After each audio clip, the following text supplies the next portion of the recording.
बिस्मिल्लाहिर्रहमानिर्रहीम। नबी पाक सल्लल्लाहु अलैहि वसल्लम की ज़िंदगी बतौर मसाली सरबराह रियासत कैसी थी, रियासत मदीना का क़याम और उसका मकसद। और इस वीडियो से हम सीखेंगे कि हकीकी तालीम वो है जो इंसान को अच्छा रोज़गार देने के साथ साथ एक बेहतरीन और मुखलिस इंसान बनाए। अगर आज हम अपने निज़ाम में किरदार साजी, हुनर और उस्ताद की इज़्ज़त को दोबारा शामिल करें तो हम एक अजीम कौम बन सकते हैं। और आप सल्लल्लाहु अलैहि वसल्लम की ज़िंदगी सरबराह रियासत की हैसियत से कैसी थी और आप सल्लल्लाहु अलैहि वसल्लम ने मुसलमानों के लिए क्या क्या किया, ये सब जानते हैं इस वीडियो में। जिंदगी के दूसरे शोबों की तरह सरबराह हुकूमत के तौर पर नबी करीम सल्लल्लाहु अलैहि वसल्लम की मुबारक जिंदगी एक मिसाल है। आप सल्लल्लाहु अलैहि वसल्लम ने रियासत मदीना की बुनियाद रखी और फिर इस रियासत की मजबूती और फैलाव, दाखिली और खारिजी अमन और शहरियों की भलाई के लिए जो हिकमत अमली तरतीब दी वो तमाम हुक्मरानों के लिए मिशल राह है। आप सल्लल्लाहु अलैहि वसल्लम की हिकमत अमली का सतून इस बुनियाद पर कायम हुआ कि कौम का सरदार कौम का खादिम होता है। रियासत मदीना के क़याम का मकसद अल्लाह ताला की हिदायत पर मबनी निज़ाम का क़याम था और इस क़याम का सबूत मिसाक मदीना, मवाक़ात मदीना और मस्जिद नबवी की तामीर जो कि इसके इब्तदाई इक़दामात थे जो आप सल्लल्लाहु अलैहि वसल्लम ने इस रियासत की बुनियाद के लिए उठाए। नबी पाक सल्लल्लाहु अलैहि वसल्लम ने मवाक़ात मदीना के ज़रिए से मुसलमानों को आपस में मुत्तहिद किया और सबसे पहले तहरीरी मुआहदे मिसाक मदीना के जरिए मदीना मुनव्वरा में बसने वाले लोगों के साथ अमन का मुआहदा किया, जिसकी वजह से मदीना मुनव्वरा अमन और सलामती का गहवारा बन गया और रियासती अमूर की अंजामदही के लिए मस्जिद नबवी को मरकजी हैसियत दी गई। नबी पाक सल्लल्लाहु अलैहि वसल्लम ने जिस तदबीर और फरासत के साथ रियासत मदीना का इंतजाम चलाया वो आपकी मिसाली सरबराह रियासत का बेहतरीन अक्कास है। दाखिली उमूर में हजूर पाक सल्लल्लाहु अलैहि वसल्लम ने अमन व अमान, इस्तेहकाम, तरक्की और अखलाकी तरबियत की तरफ खुसूसी तवज्जो रखी, जबकि खारजी अमूर में आपने दुश्मनाने इस्लाम से बाखबर रहने और मदीना मुनव्वरा का दिफा मजबूत बनाने, दूसरी रियासतों को इस्लाम की दावत देने और उनसे ताल्लुकात बेहतर बनाने की कोशिश फरमाई। रियासत के सरबरा की हैसियत से नबी पाक सल्लल्लाहु अलैहि वसल्लम की रियासती हिकमत अमली में सबसे ज़्यादा अहमियत इस्लाम की अशाअत, दीन की तबलीग और अमर बिल मारूफ और नही अनिल मुनकिर को हासिल थी। मुसलमान रियासत में दीनी तालीम और तबलीग का एक इंतज़ाम था जो इस्लामी हुकूमत का बुनियादी फरीज़ा है।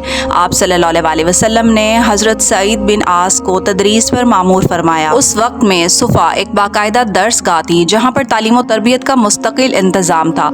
यहाँ से नबी करीम सल्लल्लाहु अलैहि वसल्लम मुख्तलिफ कबाइल में अशात इस्लाम और दीनी तालीम और तरबियत के लिए सहाबा कराम को रवाना फरमाया करते थे। नाज़रीन, मदीना मुनव्वरा में कायम मिसाली रियासत का एक अहम पहलू एहतराम इंसानियत था। आपने माशरती अमन के क़याम के लिए तशद्दुद से मना फरमाया और एक दूसरे का एहतराम करने का दर्स दिया। मेरे प्यारे आका मोहम्मद मुस्तफ़ा सल्लल्लाहु अलैहि वसल्लम ने फरमाया कि मखलूक अल्लाह ताला का कुंबा है।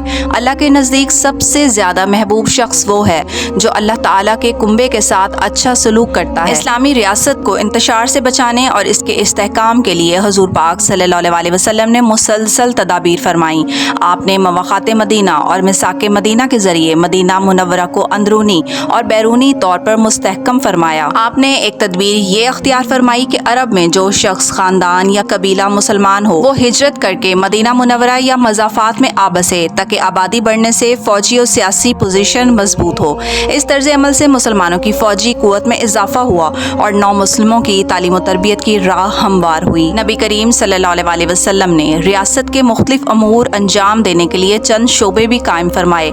नबी पाक ने मुख्तलिफ मामलात में सहाबा कराम अज़वाजे मुताहरात से मशवरा किया करते थे और आप इंतज़ामी अमूर की अंजाम दही और फ़रोग़ दीन के लिए मुख्तलिफ इलाकों में गवर्नर भी मुकर्रर फरमाते। इसी सिलसिले में हज़रत मुआज़ बिन जबल को यमन भेजे जाने का वाक़या मशहूर है। सरकारी काम करने वालों के लिए नबी पाक ने तनख्वाहों का निज़ाम जारी फरमाया, लेकिन उन्हें सिर्फ इतनी तनख्वाह मिलती थी जिससे उनकी ज़रूरत पूरी हो सके। आपने ये भी तालीम दी कि जिस शख्स को भी कोई ओहदा, मनसब, जिम्मेदारी या इक़्तिदार सौंपा गया है ये उसके लिए एजाज़ से ज़्यादा जिम्मेदारी का दर्जा रखता है। आप सल्लल्लाहु अलैहि वसल्लम ने इस बारे में फरमाया कि तुम में से हर एक जिम्मेदार है, हर एक से उसकी जिम्मेदारियों के बारे में सवाल किया जाएगा। हिजरत के बाद मदीना मुनव्वरा की रियासत के चारों तरफ ऐसे लोग आबाद थे जो इस रियासत से खुली दुश्मनी और नफरत के जज्बात रखते थे। दुश्मन के हालात से बाखबर रहने के लिए आपने सुराग रसानी यानी जांच पड़ताल का एक बाकायदा निज़ाम मुरतब फरमाया, जिसके जरिए आप दुश्मनों के अहवाल, इरादों और मंसूबों से आगाह रहते थे। नबी पाक ने दुश्मनाने इस्लाम के रियासत मदीना مدینہ کے خلاف ناپاک عزائم ناکام بنانے کے لیے مختلف تدابیر اختیار فرمائیں۔